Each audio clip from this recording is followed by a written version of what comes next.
Meu pai dizia que pé de manga não dá jaca. Era uma forma de interpretar a passagem bíblica em Mateus capítulo 7, versículo 18, que diz: a árvore boa não pode dar frutos ruins, nem a árvore ruim produzir bons frutos. Homero Homem da Siqueira Cavalcante, em seu livro Cabra das Rocas, conta que em sua terra natal existe uma árvore chamada piuriteiro. O piuriteiro dá um fruto, piurito. E o piurito não serve para nada, não serve para comer, não serve para fazer óleo, não serve para coisa nenhuma. E o povo da terra cantaria pro piurito: piuriteiro que dás piurito, por que não dás coisa boa? Ao que o piuriteiro responde: cada um dá o que pode, conforme sua pessoa.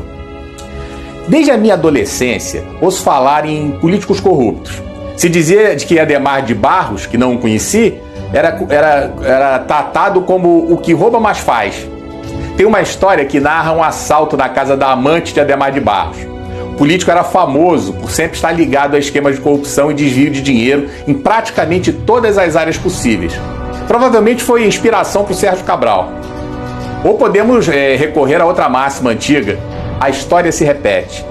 Bem, em 1969, a amante de Barros, Ana Guimol Benchimol Cabriglione, também conhecida pelo codinome, entre os dois, de Dr. Rui, escondia um enorme segredo em uma mansão no bairro de Santa Teresa, no Rio de Janeiro. Na casa estava guardado um cofre contendo uma alta quantia de dinheiro. Por mais que fosse uma confidência entre os dois amantes, o esconderijo do dinheiro não se manteve secreto por muito tempo. Quando o sobrinho da mulher descobriu, entregou a informação para os guerrilheiros do grupo VAR Palmares, Vanguarda Armada Revolucionária Palmares, e a quadrilha roubou mais de 2 milhões de dólares. Dilma fazia parte do grupo de assaltantes. Também é da minha época o ditado popular que dizia: ladrão que rouba ladrão tem 100 anos de perdão. O ditado ignora que os ladrões e as ladras, perdoados, têm vocação para o roubo e continuarão seus malfeitos. Especificamente da minha época, se falava da corrupção de Paulo Maluf, a nova versão do Rouba Mais Faz. Do enriquecimento suspeito de Antônio Carlos Magalhães, havia até uma piada sobre o nome da OAS, construtora OAS. Diziam que a sigla significava Obras Arranjadas pelo Sogro. Afinal, César Mata Pires, fundador da OAS, era genro de Antônio Carlos Magalhães. A corrupção era folclórica. Porém, ficava na consciência popular que esses corruptos sempre sairiam impunes. Até que veio a delação de Roberto Jefferson e explodiu o Mensalão. Depois veio a Lava Jato. O nome da operação deve-se ao uso de um posto de combustíveis para movimentar valores de origem ilícita, investigada na primeira fase da operação, na qual prendeu o doleiro Alberto Youssef. Através de Youssef, constatou-se a sua ligação com Paulo Roberto Costa, ex-diretor da Petrobras, preso. Depois, Nestor Severo, que foi preso em 2015 e delatou outros. Daí a operação atingiu as grandes empreiteiras, Andrade Gutierrez e Odebrecht, cujos respectivos presidentes Otávio Azevedo e Marcelo Odebrecht também foram presos. Ao longo de seus desdobramentos, entre outras pessoas relevantes que acabaram sendo presas graças à operação, inclui-se o ex-governador do Rio de Janeiro, Sérgio Cabral, seu sucessor, Luiz Fernando Pezão, o ex-senador Delcídio do Amaral, o ex-presidente da Câmara dos Deputados, Eduardo Cunha, os ex-ministros da Fazenda, Antônio Palocci e Guido Mantega, o publicitário João Santana, José Dirceu, Eike Batista, Luiz Inácio Lula da Silva. Novas investigações surgiram no exterior em dezenas de países, como Cuba, El Salvador, Equador e Panamá. Parecia que teríamos uma limpeza no cenário, mas hoje nos decepcionamos com uma suprema surpresa, ao ver a soltura de um por um dos criminosos comprovadamente ladrões, condenados, denunciados por comparsas da intimidade como Palocci, flagrados com dinheiro na cueca, com apartamentos reservados tão somente para guardar dinheiro. Falcatruas como a compra de refinaria em Passadina, que já entrou no folclore da impunidade.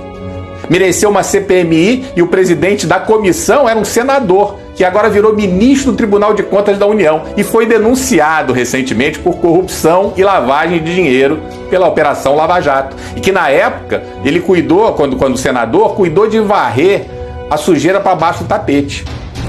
Seria surpreendente se a denúncia avançasse e ele fosse punido hoje. É com suprema decepção que constatamos a suprema impunidade, blindando o Botafogo, o amigo do amigo de meu pai, o Alcolumbre, o Temer, o Fernando Henrique Cardoso, o Aécio, a Amante, o Lindinho, o Lulalau, o Barata, o Zé e a família Marinho. Uma suprema tristeza se abate sobre o povo brasileiro, que acreditou que finalmente o crime não compensaria mais. Os corruptos nadam de braçadas num supremo mar de lama, onde a suprema vagabundagem se refere ao voto da maioria como tirania. Ou seja, democracia é ele, o Rei Sol, o centro do universo, pelo menos no universo do submundo, submundo supremo, supremo bueiro, suprema sarjeta. Hoje, sabemos que desembargador que desacata a guarda vai ser chamado na chincha. Ricaço que maltrata PM vai responder. Moleque que maltrata entregador de pizza está ferrado. Até a Globo vai ter que responder por suas falcatruas, pelo menos nas redes sociais. Fora delas, é pouco provável. Estamos carecas de saber quem pode esculachar os outros, falar mal de todo mundo, tem seus crimes deletados e não dá em nada. Pelo contrário, continua negociando suas coisas e ainda dá carteirada doidado. Um supremo tirano, uma suprema picaretagem. Não preciso conhecer os pais de certos canalhas para imaginar que ou erraram feio na educação dessa gente ou eram tão canalhas quanto. Tá aí os Maia, os Cabral, os Melo, os Magalhães, os Marinho, os Dória, os Lula, os Gomes, Santa Cruz. Como dizia meu pai, pé de manga não dá jaca.